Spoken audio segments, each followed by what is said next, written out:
ลุงเกียรติดีประเพณีของประเทศลาวที่เผาแบบยังเป็นเชิงตะกอนพี่น้องมองไปที่บ้านยังบ่ทันมีเมนพี่น้องเอ้ยยังเผาแบบเชิงตะกอนเผาแบบรุ่นเก่าในบางวันที่บ้านเมืองเพิ่น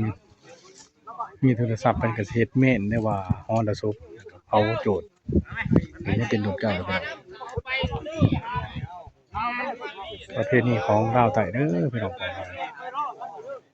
มากินเหล้ากดไลค์กดแชร์คำโบบ้านนาพี่น้อง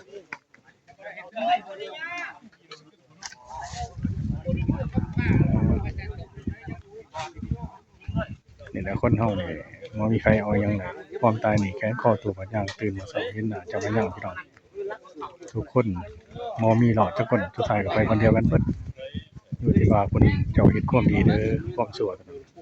เฮ็ดความดีก็เอาความดีไปเฮ็ดความชั่วก็เอาความชั่วไปเด้อพี่น้องเด้อคนเฮาต้องเฮ็ดดีเข้าไว้คนเฮารู้แต่วันเกิดและวันตายบ่ฮู้พี่น้อง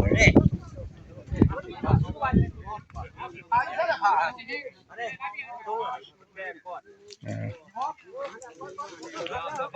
แล้วสักพักเพิ่นก็สิได้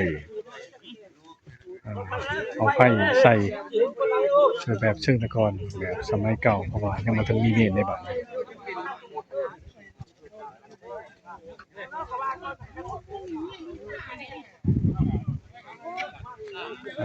ถ้าบ้านเมืองผู้ใดที่เจริญก็สิมีเมนมีหยังก็สิก็บ่เฮ็ดแนวนั้นแต่ทางดาวใต้บางหมู่บ้านก็ยังประเพณีเก่าเพราะว่ายังบ่ทันมีเมน